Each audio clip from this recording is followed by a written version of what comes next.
ẹ káàbọ̀ sí orí ìkànnì ẹ wo ẹ jẹ́ ká farabalẹ̀ ṣe rí fídíò sẹ́ẹ̀ wò lọ yìí a máa play fún yín níbi tí wọ́n ti tú pẹ̀rẹ̀pẹ̀rẹ̀ àṣírí gbogbo bó ṣe ń lọ pátápátá ẹ ti mọ̀ wípé táwọn bá ti rí báyà wa kì í sọ ètò àbá sọ gan ayẹpa ti ṣe wádìí kúlẹ̀kúlẹ̀ pé ṣòtítọ́ ni ọ̀rọ̀ yìí kó tó di pé a mú wá sórí ìkànnì fún ẹ̀yin olólùfẹ́ wa láti máa jẹ ìgbádùn gbogbo bó ṣe ń lọ lágbo òṣèré ìwọ tó bá ti subscribe bóyá subscribe o lè túbọ̀ máa jẹ ìgbádùn gbogbo bó ṣe ń lọ pátápátá lágbo òṣèré ó yẹ ká sojú abẹ́ bàbá máa wà nígbà fún yìí wọ́n ṣe ń tẹ̀lé bàbá olúbàdàn pé bàbá máa wà nígbà wọ́n bá fúlàní wọ́n fẹ́ sí bàbá fún bàbá máa wà nígbà. wọ́n sọ lọ́pọ̀lọpọ̀ káàdì wọ́n sọ nígbà dé mọ́jà ìgbìmọ̀ ìdòwò ti pẹ́ mo níbẹ̀ ni gbogbo àwọn bígì mọ̀ sún mọ́ wà mí wà mọ́dẹ́gẹ̀ ọlọ́pọ̀lọpọ̀ kálákà dáúdà wọ́n máa wà mí wà mọ́dẹ́gẹ̀ yóò ní fọlọ́ gba ewu làjẹ́ lọ́dọ̀ àwọn tó kọ́kọ́ mọ̀ mí mọ́dẹ́gẹ̀ nìyẹn. àwọn Yorùbá kan náà la ṣe kú pa wọn. bẹ́ẹ̀ni ní fífi fi ààyè onípa ìjẹ àwa Yorùbá sọyìn kí Yorùbá wọn pa Yorùbá kò pọ̀ sí tó ẹ̀ mọ́ padà dà.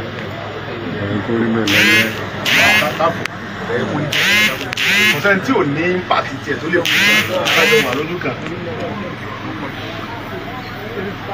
bàbá Tinubu ẹgbẹ́ Yorùbá bẹ lára ẹ̀ ẹgbẹ́ musa fún yìí ẹgbẹ́ Yorùbá oríjìnà ó ń rọrùn lára ẹ̀. ọ̀nà fífi ìṣèwọ́sèwọ́ ìdáwọ́ ẹ̀dá òsì lórí tí yóò sọ̀rọ̀ ń gà. Inspector General Police lè Yorùbá ni kọ̀tún làkọ́sọ̀ Yorùbá ni ọmọ mọ̀lẹ́gẹ́ ni ọ̀rá ní ẹ̀. ibùdó síkúdì fẹsẹ̀ tó ń bọ̀ Yorùbá ni. Director fẹsẹ̀ má jẹ́ fún ọjà bọ̀. Yorùbá ni ìyẹn dáadáa rẹ ni. Ẹgbẹ́ tó jáde lọ kẹ́gbẹ́ dára kúnlẹ̀ kó máa yà tiẹ̀ ẹgbẹ́ rẹ̀ ni. tí màá mísítà ló wà ní ọmọ òkè ọmọ èkó Ẹ̀ga jù wọ́n tí lọ. Yorùbá ò ṣe rí àwọn bàbá bá ṣẹjọ́ lọ́dún mẹ́jọ Yorùbá ò rí mi débẹ̀ ọmọ rẹ tí wọ́n kí Yorùbá débẹ̀ ọlọ́mọpá àbá Tinubu láéláé ọlọ́run jẹ́ mi rògùn. àmì àṣẹ wa. yóò wọlé ẹlẹ́ẹ̀kejì bàbá kan tó lọ́jọ́ èlé bàbá ọ̀sọ̀dún mẹ́jọ orúkọ gbogbo àwọn tó wà bẹ́ẹ̀ ọ̀sọ̀dún mẹ́jọ àwọn tí ò wúlò fún Yorùbá gan ọ̀sọ̀dún mẹ́jọ yóò sọ yàtọ̀ dandan ni kí bàbá yẹn ọ̀sọ̀dún mẹ́jọ àjà tí ò fẹ́ fẹ́ yóò sọ̀dún mẹ́jọ Tinubu wà ní gbẹ̀rẹ̀ bí ẹ̀ sọ̀rọ̀ ẹ̀lúwẹ̀ ayé òní ìwú ẹ̀sọ́ bí ẹni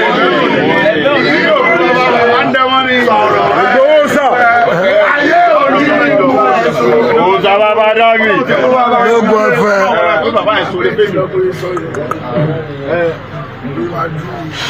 ọlọ́run bá tó láyé lọ́dọ̀ọ̀run yóò wọlá pé bàbá Tinubu tẹ̀ sí mi lórí.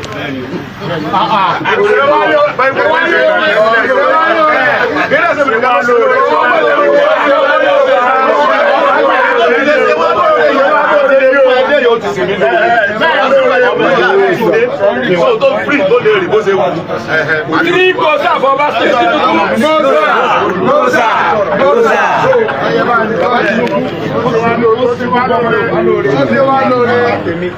gbogbo àwọn ọba ní ọlọ́ba bàbá òní Olúgbọ́n àti bàbá mi Olúbàdàn gbogbo ọba lẹ́yìn ọlọ́wọ̀ gbogbo ọlọ́ba tí bàbá bá lóun ọgbà kí ni mo fẹ́ sí kò wá sọ pé òun ọgbà ọlọ́mọ mi nínú àwọn kò ní kankan tó ṣe ìjà tí ń jà ìjà wa ní ẹni kò máa bọ̀ ní kò máa sáyé ẹ̀.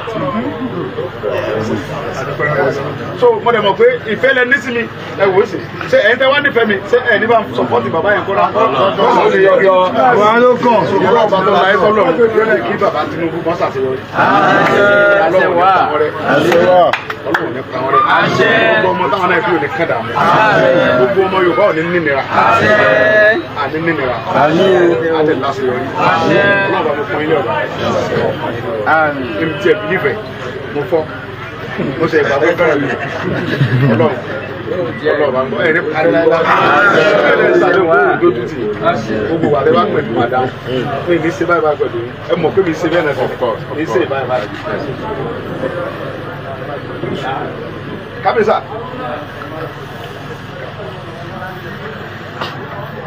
Okay sir. Okay bàbá mi. Okay bàbá mi.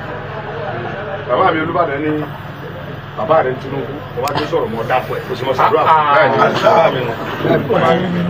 Ọlọ́run jẹ́ bàbá Tinubu kù. Bàbá ò ní parí. Bàbá Tinubu ò ní parí. Kí bàbá Tinubu parí tìrántì. ní kí bàbá Tinubu mọ́ láṣeyọrí gbogbo wọn ò ní láṣeyọrí. Ẹnikẹ́ni tó bá ní kí bàbá Bọ́lá Ahmed Tinubu mọ́ láṣeyọrí wọn ò ní láṣeyọrí. Àwọn tó lọ́jú èdè àlùbáríkà gbogbo ẹ̀yin bàbá mi tẹ nífẹ̀ẹ́ mi tẹ fẹ́ràn mi torí fẹ́mi lẹ́ni bó ti ẹ̀jẹ̀ bó ti pẹ́ náà ṣùgbọ́n ẹ bá tiẹ̀ dàmí nù pé ẹ kí n tiẹ̀ gan ẹ mọ̀ pé àwa Yorùbá ọ̀pọ̀lọpọ̀ amọ̀ lára wa ni mọ̀ pé Yorùbá lè padà dó bá ṣe dóyìí. Ó rí kálukọ́ dẹ̀ dira wọn lọ́wọ́. Ó wà bá dá mi. Ìgbò. Ó sà. Ó gbọ́ fa o. Gbogbo. Pé inú yẹn ń dùn pé bàbá Tinubu fi mí lẹ̀ ẹ wá bá mi yọ̀. Ọlọ́run mo bá mi yọ̀ mọ̀ yọ̀. Aláma ní ààrẹ. Ẹ parẹ́ mo dúpẹ́. Ẹ ní jábọ́ láíláí. Àṣẹ wà. Ọ̀dẹ̀ fi ń ṣàdéhùn sílẹ̀. Àṣẹ o. Wàláì mo fi Ọlọ́run tó ní ẹ̀mí mi búra. Kò sígbà tẹ́ pẹ̀lú màá dá yín lò. Ìgbò. Ó sà. Ìgbò. Ó sà. Ìgbò. Ó sà. Ọ̀rọ̀ bàbá Dábì. Ó gbọ́ fẹ́ o. Ẹ bá mi dúpẹ́. Ẹ bá ti bá mi dúpẹ́. Ẹ mú bá mi dúpẹ́ pẹ̀lú bàbá Tinubu. Kí ọ̀gá wa tó sọ. Ṣèwọ́. Àbújá wọ̀ sí òní dáàmù. Hello. No, ẹni sọ̀rọ̀ ọ̀gá president sọ̀rọ̀. No, ọ̀gá mi ló máa sọ̀rọ̀.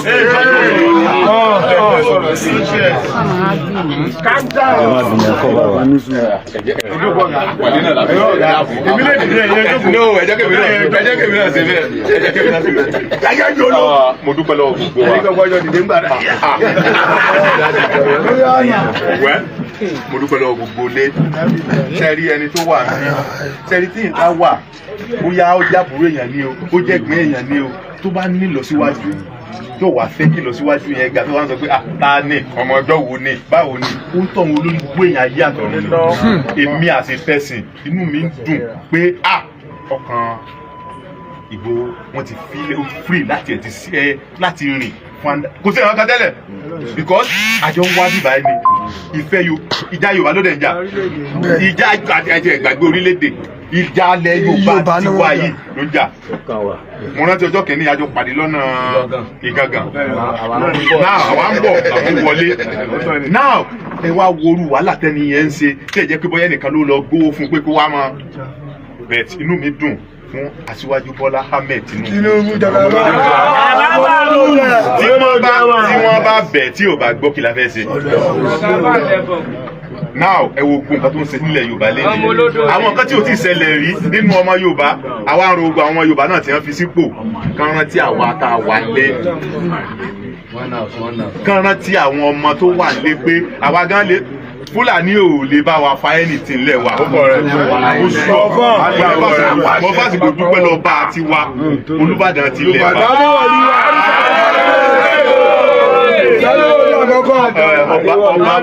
Ọba gidi ọba àwa tèmi ìlú àyàgbà ẹ̀mí alẹ́ tún gùn délé tó dé yìí gbogbo tó ti lọ kékeré ni o ìlọ́po wàlẹ́ ìlọ́nà máa fi ṣe. àwùlá alákùwátà ìlàbílà wà nílà sí ó sà ibi tí mo wà ẹ ọmọ tí mo ṣe yẹn ó wà bẹ́ẹ̀ bẹ́ẹ̀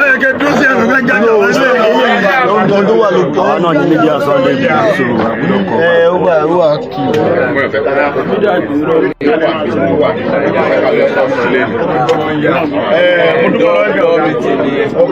mo dúpẹ́ gidigidi gan ọlọ́jà mi ó kún fún wa alẹ́ ìdúpẹ́ ẹ sọ lórí wa ẹ sọ lórí wa ẹ kún àgbélé wa ẹ ní parẹ́ láéláé ẹ̀yin proof pé olórí ni olórí dáadáa rẹ̀ ni ẹ ní jábọ́ láéláé àṣẹ wa ẹ bá mọ̀ pé general meeting wà tẹ́mi náà wá ìyá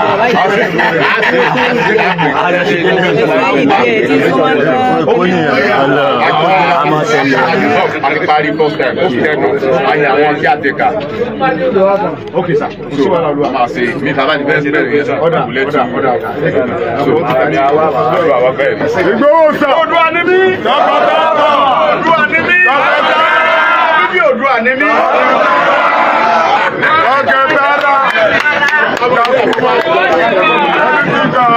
C'est bon.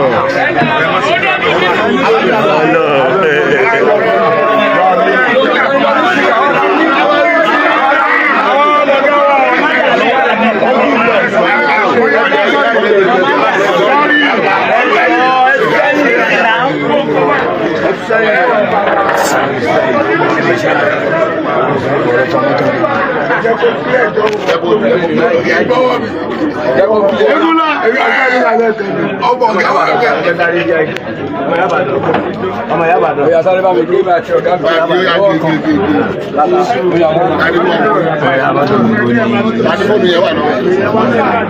ó wà bẹ ó wà bẹ.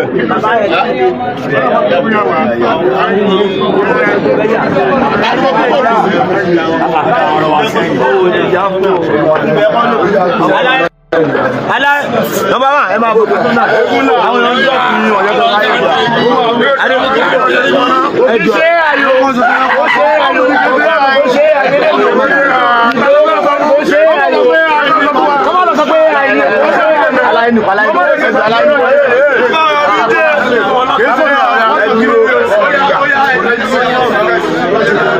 dúró náà oyà ni ló ṣẹlẹ̀ orí èèyàn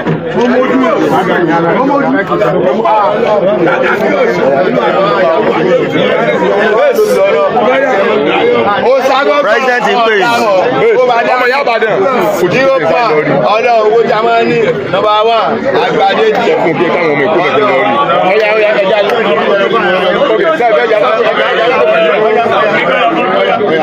ọ̀yà ìwọ tó bá fẹ́ yà bàbá mi ẹ̀dà ẹ̀yìn dà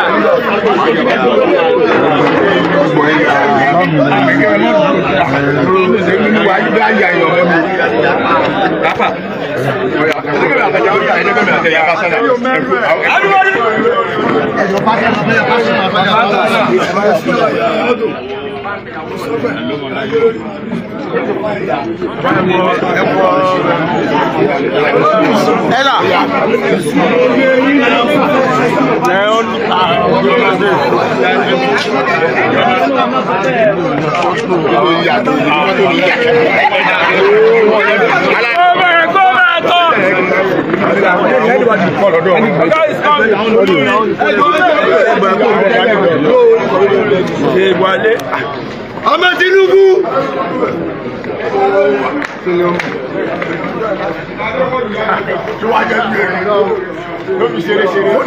olórí ọmọ ọba ilẹ̀ Yorùbá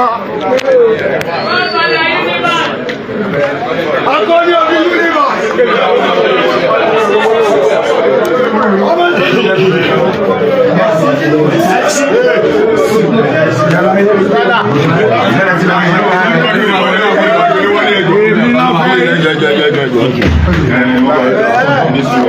ẹjọ́ bẹ wọlé kọ́ ẹjọ́ bẹ tó fẹ́ rí mi.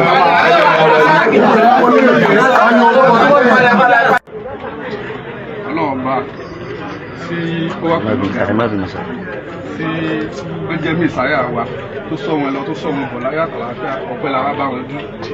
ìyáàmìlélà láì yìí lórúkọ Ìfẹ́lódùn Ọ̀yọ́ state lórúkọ Ìfẹ́lódùn national fún àwa tá a jẹ́ Ọ̀yọ́ state national báyìí àwa làwa tẹ́lẹ̀ pé káwọ́ kọ́ dúpẹ́ lọ́wọ́ ọ̀gá wa torí àwọn state yòókù tún padà ń bọ̀ gọ́vnà fún àmì báyìí PR1 national fún Ìfẹ́lódùn wọ́n wà ní bíbáyìí àwa ṣe nǹkan méjì nǹkan ẹyọkan tá a wá ṣe náà ni wípé ọ̀gá wa wọ́n lọ láyọ̀ àtàlàáfíà wọ́n sì bá wa láyọ̀ àtàlàáfíà ìdí ọpẹ́ wa nìyẹn lágbára Ọlọ́run ogun tó ti ṣẹ́ kò ní kù sẹ́yìn mọ́ a sì tún dúpẹ́ lọ́wọ́ bàbá wa Tinubu nítorí pé tá a bá bẹ̀yàn tó bá gbọ́ orí ọ̀fẹ́ kan ni lágbára Ọlọ́run ọlá tiwọn náà ní kù sẹ́yìn a dúpẹ́ lọ́wọ́ bàbá Olúbàdàn tí wọ́n bá wa gbé ìgbésẹ̀ àké àdúpẹ́ lọ́dọ̀ Ọlọ́run a sì dúpẹ́ lọ́wọ́ gbogbo lọ́ba pátá nítorí pé a káàkiri a ké sí wọn wọ́n sì gbọ́ àdúpẹ́ lọ́wọ́ wọn Ọlọ́run sì ṣeun bọ́gà wa là ń kó láyọ̀ àtàlàáfíà yóò sì máa yẹ wá ni kò ní yẹ ẹ lẹ́ẹ̀kan Ọlọ́run Ìfẹ́lódùn lápapọ̀ wọ́n ní ká kí wọ́n Ọlọ́run jọ bàjẹ́ fún mi. Àṣẹ gbogbo bàbá mi. Àṣẹ.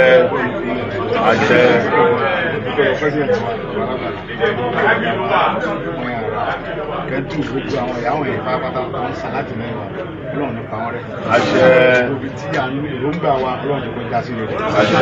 Kẹta fẹ́lọ́kùn wa tàbí sáré nǹkan tà sí. Àní gbèrè. Àṣẹ. Àṣẹ. Mo ṣe ń dá lójú pé mi ní ìsàkọ́ǹtì.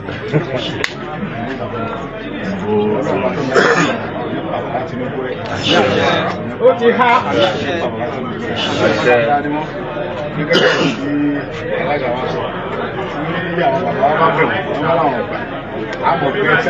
Bẹ́ẹ̀ni.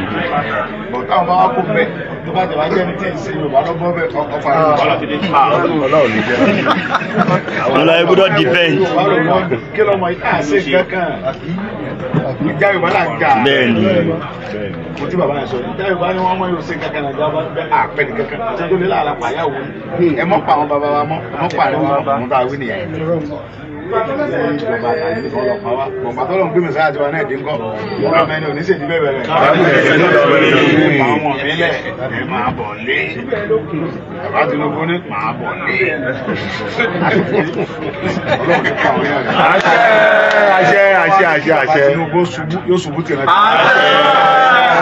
Oníṣèmí lórí ibi ibi sún o. Oore ni bàbá yẹn ṣe mí o. Ẹ tó bá nífẹ̀ẹ́ mi. Ọmọ Tinubu!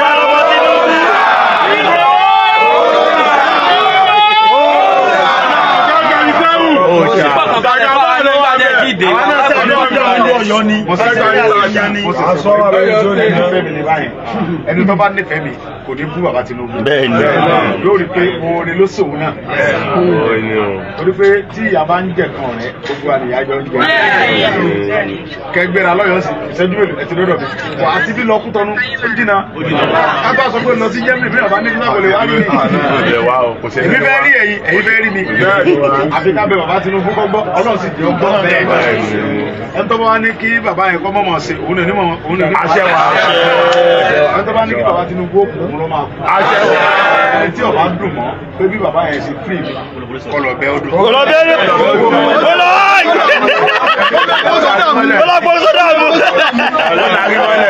Àṣẹ. Mo kà ń fẹ́ràn ni pé kí ọmọ jẹ Yorùbá. Bẹ́ẹ̀ni. Àwọn ìgbésẹ̀ tí bàbá yẹn ń gbé ìgbésẹ̀ pé ìyàwó gbọdọ̀ jẹ Yorùbá ní ń gbé. Àwọn ọmọ alẹ́ Yorùbá náà mọ̀ sí wọn àwọn pẹ̀lú ẹ̀. Gbogbo kò tí Yorùbá wà nílì mo fi Ọlọ́run búra ìwé ìdébẹ̀ o. Bàbá Ọbásanjọ́ ní ọsọdún mẹ́jọ Yorùbá ò débẹ̀ o. Gbogbo ibi tí kò nídìí kan pa o. Ọdún mẹ́jọ bàbá Tinubu ní bàbá Ọbásanjọ́ lò. Gbogbo tí bàbá Tinubu gbé Yorùbá sílẹ̀ ní Yorùbá ò débẹ̀. Bàbá Tinubu ò tí ì lọ́dún mẹ́rin tán Yorùbá ti wà ń gbogbo tó ẹ̀kọ́ wà. Gbogbo kí ṣe ní security ilẹ̀ gbogbo Yorùbá. Bàbá rẹ̀ fi ń dá wa lójú pé àwa náà láàmójútó.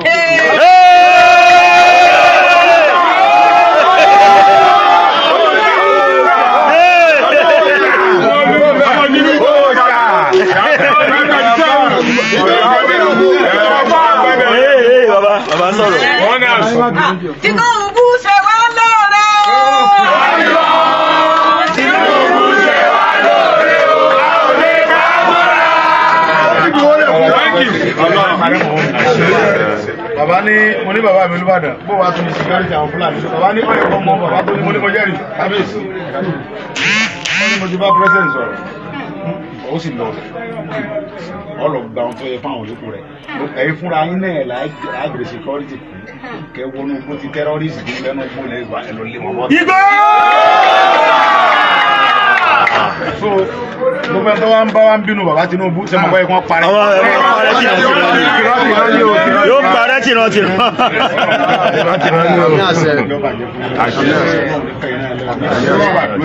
Àná fi máa jẹ́ sọ́lá. Ọlọ́run ṣàkọ́ gbogbo ẹlẹ́ Yorùbá. Ìfẹ́lẹ́ ní o, ìfẹ́lẹ́ ní o, ìfẹ́lẹ́ ní o. Ọlọ́run ní payín rẹ̀ o. Payín rẹ̀ o. Àṣẹ. Mo lè fi Ọlọ́run búra fún ilé ẹ̀kan sí pé ibi ní disappoint. Igbó! Igbó! Ọ̀pọ̀ Fúlàní. Ọlọ́run gbọ́ akọ́ṣẹ́ Yorùbá. Ẹ bá wà gbogbo ẹlẹ́ Yorùbá. Ọlọ́run gbọ́. Ẹ̀yin lẹ́ni ilé yìí. Ẹ fi láti wá bí ẹni tààrà.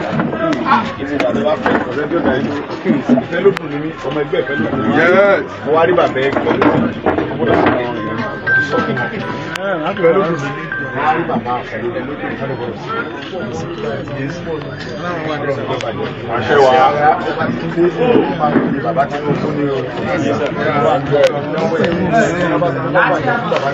Ọlọ́run bá tiẹ̀. káyọ̀ tí wọ́n yẹ lẹ́sẹ̀ yìí ọ̀yà ẹ̀kọ́ bẹ̀rẹ̀ àpẹẹrẹ Yorùbá ọ̀dà sílẹ̀ Yorùbá ká tú wa.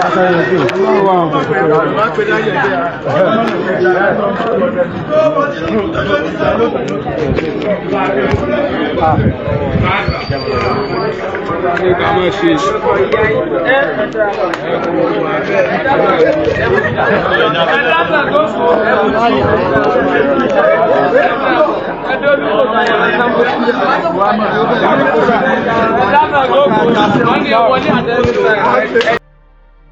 ọmọ Yorùbá, ẹ̀yin àgbààgbà ilẹ̀ Yorùbá, ẹ̀yin ọ̀jọ̀gbọ́n àti ẹ̀yin amòye, ẹ̀rí kó tó jọ mẹ́ta tí mo ti jáde wá fún síta. Kì í pé mo sùn àbí mo kú, ọ̀rọ̀ náà ò yé mi mọ́ ni. Mo sì fẹ́ pé mo sì wá jáde nínú wákàtí pé ká tẹ̀jọ́ foríkorí ká fi kú lóko. Níbo là ń lọ, kí la fẹ́ ṣe gan? Torí ó dàbí òwe Yorùbá tó sọ pé ó sọ sílẹ̀ lẹ́nu, kì í ṣe yẹ̀ ló fi sí o wá fi oyin sí. Èso kò ṣeé tú dànù, èso kò ṣeé gbé mì, oyin ò ṣeé tú dànù. Kí ni ká ṣe? Àti wà ní oríta kò yé mi rárá báyìí. Màá dẹ̀ ṣàlàyé. Mo fẹ́ ká fi ojú sùnùkùn ká fi wo ọ̀rọ̀ tó wà nílẹ̀ yìí. Ẹ̀yin ọ̀jọ̀gbọ́n, ẹ̀yin bàbá mi, ẹ̀yin ìyá mi, ẹ jọ̀ọ́, mo ń bẹ̀ yín ni. At least the last time tí mo wá síta tí mo ju audio síta, ó mọ̀ tí lé ní 1 week tí ìbàjẹ́ bẹ́ẹ̀ tó 2 weeks. Mo kàn jókòó, mò ń wòye, mo fọ́ lẹ́rán níbo là ń lọ gangan, pàápàá jùlọ ọ̀rọ̀ Nàìjíríà kan ló ká mi lára o. Ọ̀rọ̀ Nàìjíríà ò kàn mí rárá. Báwo ọmọ Yorùbá ṣe máa jáde, tá a máa dá dúró, tá a máa wà lómìnira wa, tá a máa gbé ìgbé ayọ̀, ìgbé àlàáfíà, tá a máa rí jẹ, tá a máa rí mu, tá a máa rí ná, tá a máa rí lò, tọ́mọ wa lọ sí school free, tá a máa níwòsàn ọ̀fẹ́, ilé ẹ̀kọ́ ọ̀fẹ́ àti gbogbo free 24 hours non-stop electricity, títí wá free. Àwọn àgbẹ̀ wa, bàbá wa lè lọ sóko, ìyá lè lọ sọ́jà, àá lè travel, àá lè fẹsẹ̀ ìbá fẹ́rìn láti Èkó lọ sí Ìbàdàn, tí ò sí ìrìnàjò tó máa ṣe wá. Ìyẹn ló ń jẹ mí lógún. Ṣùgbọ́n kí la bá la fẹ́ ṣe?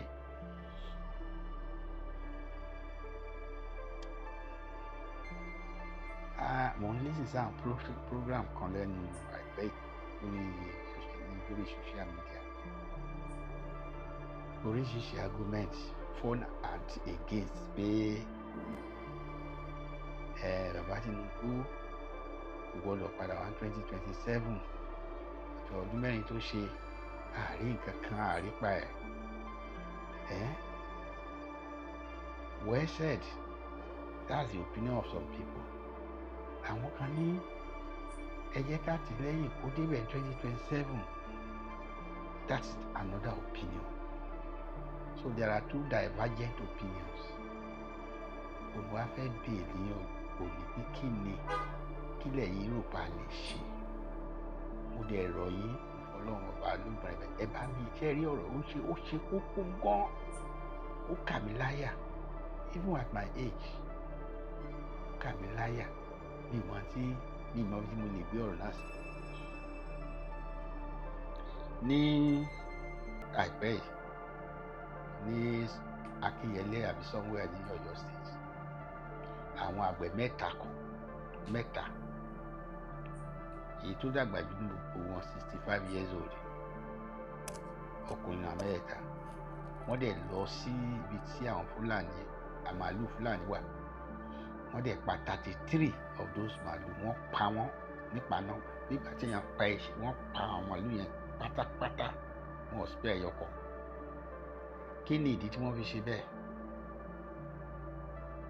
Àwọn màlúù yìí wá sí oko àwọn èèyàn mẹ́ta yìí, wọ́n dẹ̀ jẹ gbogbo oko yẹn pátá pẹ̀lú owó iyebíye tán yá tán fi dá oko yẹn sílẹ̀ wọ́n dẹ̀ jẹrun wọ́n jẹ́ kánlẹ̀ àgbàlagbà tó lọ yáwó at his age 65 years àwọn Fúlàní tí wọn ò lójú àánú wọ́n wá lọ síbẹ̀ wọ́n jẹ oko yẹn tán wọn ò dẹ̀ kíá àwọn yìí náà bá dìde do me I do you wọ́n bá pa gbogbo màálù wọn pátápátá fún àwọn gbìyànjú as far as I'm concerned mo gbé kudos fún àwọn àgbẹ̀ yẹn káwọn náà kí Fúlàní náà má bó ṣe rí lára náà bá yarí ìyẹn àwọn Fúlàní gbogbo àdì kàráǹgídá ọ̀dìrì mo bá gbé ẹjọ́ lọ sí court nìbàdàn bẹ́ẹ̀ náà ni o obìnrin tó dájọ́ yẹn tó jẹ́ magistrate ó wá ń dá àwọn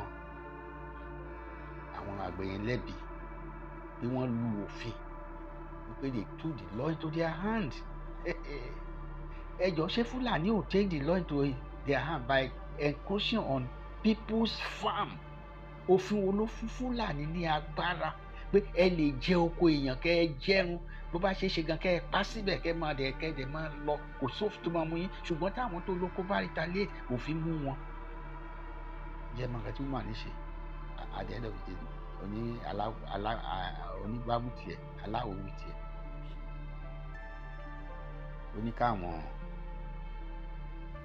àgbẹ̀ yẹn kan lọ san 1 million naira bail bond each kan dẹ̀ wá security méjì tó máa ṣọ́ ọtí méjì rádà àwọn béèlì wọn àwọn yẹn bá fárígá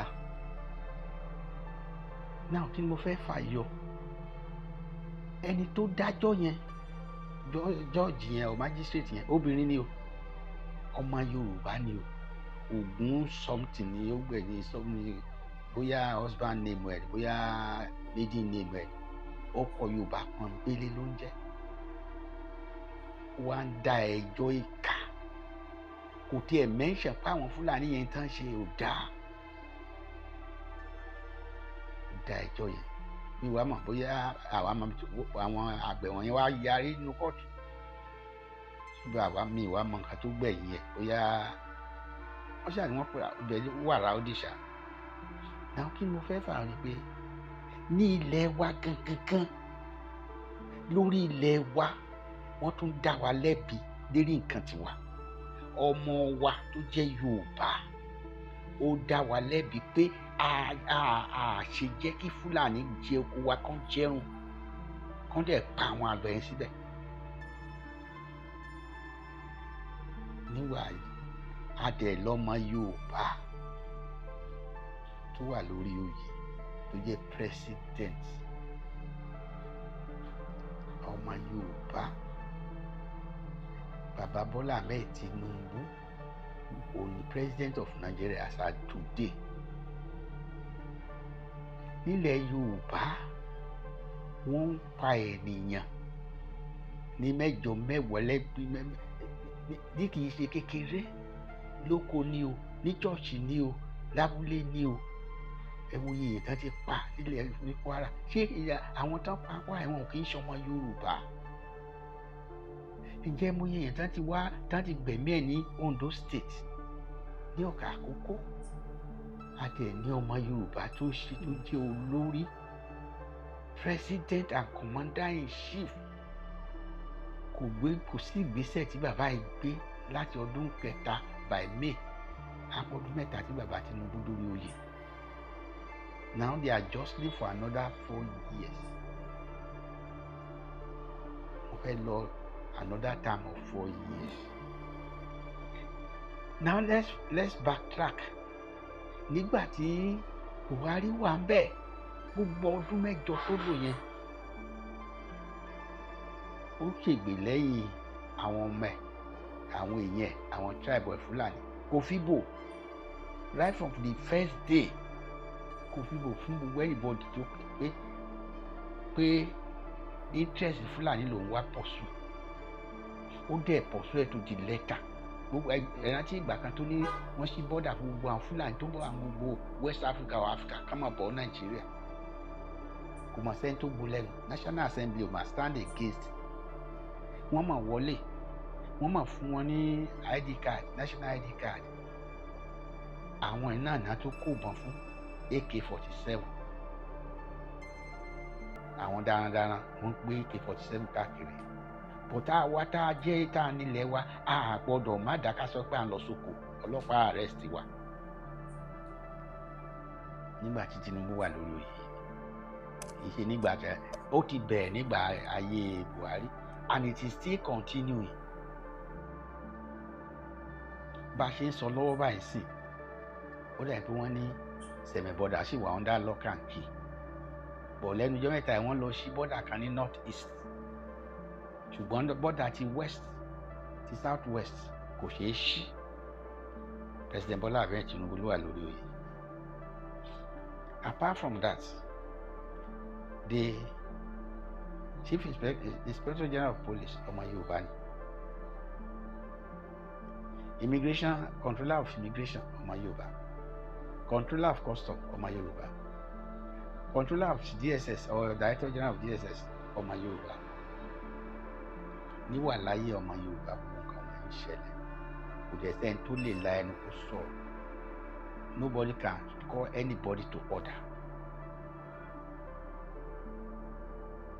Mo tún listen sí fídíò kan ọmọ Fúlàní kan ó da ẹran lọ sí inú òpó ẹni bóyá ìbò ní máa yẹn bóyá Yorùbá sórí bí broken yẹn ọ̀gbẹ́ni yẹn sọ you cannot bring your this thing here kìnìkan I will bring it máa ṣe kò sí ní tẹ máa ṣe if you touch my nama ibo yẹn Fúlàní yẹn tó bá if you touch my nama you will see what I will do for you lórí ilẹ̀ wa ó ní kò sẹ́ni bọ́dì tó lè dáhùn dúró kó má kó màálù jẹ̀bẹ̀ yẹn. Ǹjẹ́ Yorùbá lè lọ kó lè wá lè lọ ṣe yẹn irú nǹkan bẹ́ẹ̀ ní north Tinubu ń gbọ́ gbogbo kìíní kò sí ìtòṣẹ̀yẹ èmi tí mò ń sọ̀rọ̀ bí mi ṣe ẹ̀ ṣe ní tí mi ò ríran tí mi ò lò ní ojú yìí èmi náà ń gbọ́ mo lè má rí ká má ti sọ pé president tó ríran tó lójú tó nímú tó ní everything tó tún ní agbára láti commander in chief lápẹ́ Tinubu síbẹ̀ bàbá ò gbé gbèsè kankan everything is under control ẹ ti rí speech tí president kí ló ti ń pè Ibrahim Traore ṣe lórí Nàìjíríà tó ní let's save Nigeria mo wish kí gbogbo yín ti listen sí that guy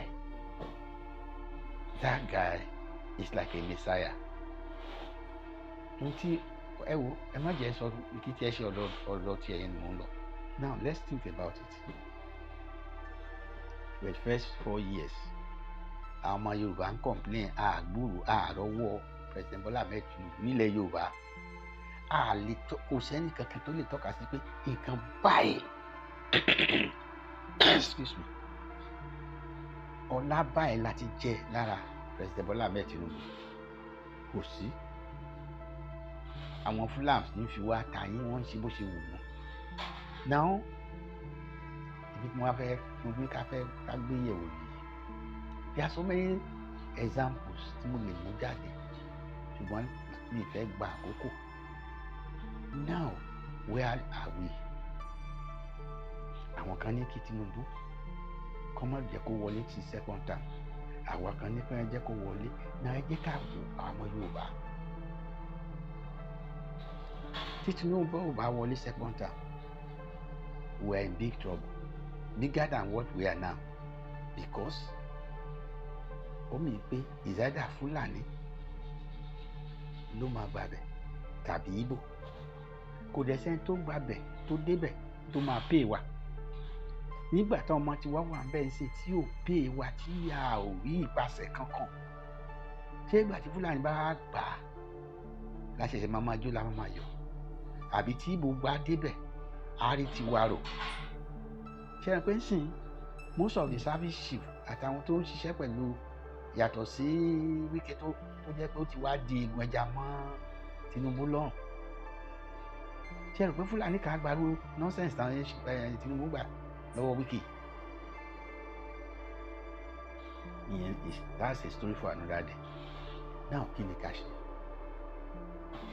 ìyẹn ní ìdí tí mo sọ pé kí ni òye mi mọ́nu kí ni ká ṣe kankan ṣé ká dìbò fún ká gbárùkù ti Tinubu kó lọ second term tàbí ká jáwọ́ kán ọmọ Fúlàní gbà tàbí Ìgbò because kò sí bá a ṣe lè ṣe àlè kò sí bá a ṣe lè tún gbé Yorùbá kankan síbẹ̀ pé òun ká dìbò fún bóyá ló máa fi rí ìbò 50 ìbò 100 nígbà tí wọ́n bá di presidential election so kí ni ká ṣe gan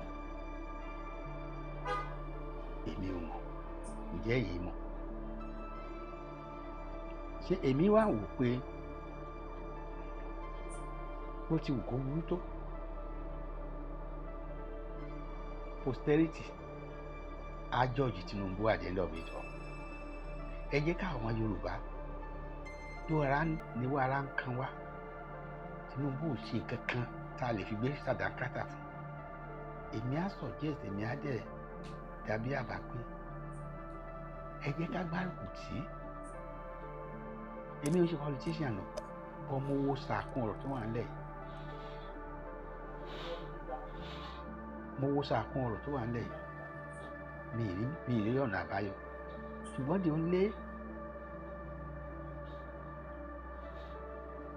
better option ni pé ká gbárùkù ti Tinubu kó lè win second term ṣe ni pé that will give us another opportunity of 4 years àwọn ọmọ Yorùbá ká wá wo nǹkan tó máa ṣe ní 4 years yẹn láàrin 4 years yẹn àwa náà wá intensify struggle wa to get Yorùbá nation by all means at all costs whether do or die àti mọ̀ pé kò sí chance fún after 4 years of Tinubu so tó bá fa owó aago sẹ́yìn tí ò ṣe nǹkan kan gbà yẹn tá a bá jáde pé well enough is enough we are going tó bá dẹ̀ wá gbà yẹn kó roll out tanks kó gbogbo mílítì ayé síta kó pa gbogbo pátápátá èmi ready láti confront anything because mi ì ní wà láyé after the 4 years of Tinubu kí Fúlàní wá gba ẹbẹ̀ tàbí Ìgbò ẹ ti mọ̀ pé for life Yorùbá ò lè dé bẹ́ẹ̀ mọ́ nìyẹn so we have to fight tooth and nail in this second part of his administration because now it's almost too late we have just a little bit above 1 year to go tabadi kábẹ̀rẹ̀ sí dáwọ́ ẹ̀rú sí wọn àwọn ọmọ Yorùbá náà la bà ìjọba ọmọ Yorùbá jẹ́ gbogbo ọ̀rọ̀ tí mo sọ yóò yé yín àwa Yorùbá la bà ìjọba ọmọ Yorùbá jẹ́ àwa náà tún máa blame later bàbá Akíntóyè náà máa blame Ìgbòho Òòṣà náà máa blame gbogbo àwọn tó wà ní YSDM so èmi á rọ̀ wá pé bó ti wù kó ní ara tó ẹ jẹ́ ká fi èdènú ẹ jẹ́ ká gbárùkù tì kó wá fọwọ́ rẹ̀ jíwèé irú èèyàn tó ń jẹ́ ènì second term ìgbà yẹn la máa mọ̀ bóyá lóòótọ́ ọmọ akọ ní bàbá Tinubu tàbí ọmọ nǹkan mi ìfẹ́ lórúkọ kejì yẹn kó wá fara ẹ̀ jíwèé wọn ní àtàǹpàkò ló ń jíwèé ọ̀kọ̀ọ̀kan ẹ jẹ́ kí bàbá Tinubu wá fi àtàǹpàkò ẹ̀ jíwèé ọ̀kọ̀ọ̀kan fún àwa ọmọ Yorùbá ní second term nítorí tá a bá ní ká dá sí ń sìn kí kákan bá gbogbo ẹ̀ kó má rí aláwàlà jẹ́ kó ń gbé plan tó ń fẹ́ ṣe jáde pé second term ló ń ti ń plan fún wa pé òun ní good plan ṣé a lè defend irú yìí ṣé kò jàre ńgbà yẹn ẹ jẹ́ ká fi yèdè nú gbogbo wa èmi fúnra mi láì gbogbo ìgbésẹ̀ Tinubu pẹ̀sìmọ́ mi ìgbà tiẹ̀ rárá ṣùgbọ́n mi ní choice the only choice we have now is to rally round him back him up and let him have his way for 2027 tí between now and then o táwọn ará òkè ọya tá ń pariwo tá ń fẹ́ àwọn àmọ́bùtà àwọn ò fẹ́ Christian ní àwọn ò fẹ́ 2027 ẹ̀yin náà ti gbọ́ gbogbo mess tí wọ́n sọ wípé bàtà fíìsì election yẹn sí ọbọ̀ sí ìgbà Ramadan ó lè àkíní kan ó lè Ramadan àwọn máa dàrú tí wọ́n bá wá dàrú ẹ jẹ́ kó máa kú látọwọ́ yẹ wa tí wọ́n bá da Nàìjíríà ìyẹn gan ló máa pè é wà ṣùgbọ́n ẹ má jẹ́ ká dàrú fúnra wa ń sìn yìí ẹ jẹ́ kó kí ìdàrúdàpọ̀ yẹn kó wá látàdá wọn tí wọ́n pera wọn ní born to rule tó yẹ yín sìn táwa náà bá kúkú kẹsẹ̀ síta kó da gbogbo ẹ̀rú ọlọ́mọ wa dọ́mú ìyá ẹ̀gbẹ́ àwa wà yìí sí àfọwà gbogbo ìdàrúdàpọ̀ tó wọ́n fẹ́ ṣe ẹ jẹ́ kó wá látọ̀dọ̀ wá dá àwọn Fúlàní yẹn o àbí látọ̀dọ̀ wọn ríbò àwa jẹ́ káwa káàkà máa wòye ká fọ́ lẹ́rán ká máa wòye bẹ́ẹ̀ mi ṣe ń wòye láti jọ bí ibi ló kàn sí ọ̀rọ̀ tí mo ní kí a jọ gbé yẹ̀wò ní ẹ̀yìn yẹn ẹ jẹ́ ká rọ́jú ká forí tì í orí wa ò ní pa ká support Tinubu whatever it will cost ẹ jẹ́ ká support ẹ̀ so that gẹ̀rẹ̀gẹ̀rẹ̀ àwọ̀ 2020 tábà ti lè wọ́ ká wá wo ìgbésẹ̀ tí Tinubu fẹ́ bẹ̀ sí gbé láti báyìí àwọn kan sọ pé tó bá ti dé bẹ̀ tán ní second term pé ó máa change òfin ó máa lo National Assembly kan elongate tẹ̀lé ẹ̀ ó lọ fún third term ẹ jẹ́ kó dìgbà yẹn náà èmi mọ̀ pé àwa ò ní gbà torí àwọ̀ àfẹ́ tó mọ wá dalẹ̀ wàhálà Yorùbá la dalẹ̀ àwa la di ṣẹmẹ pé Ọbásanjọ́ náà wọn ló fẹ́ ṣerú ẹ̀. ẹ̀yin olólùfẹ́ ẹ wo a ò ní rí jù báyìí lọ ó bá tún ṣe ń lọ báyìí a máa bù yín gbọ́ lọ́lọ́kan òjọ̀kan ó dàbọ̀.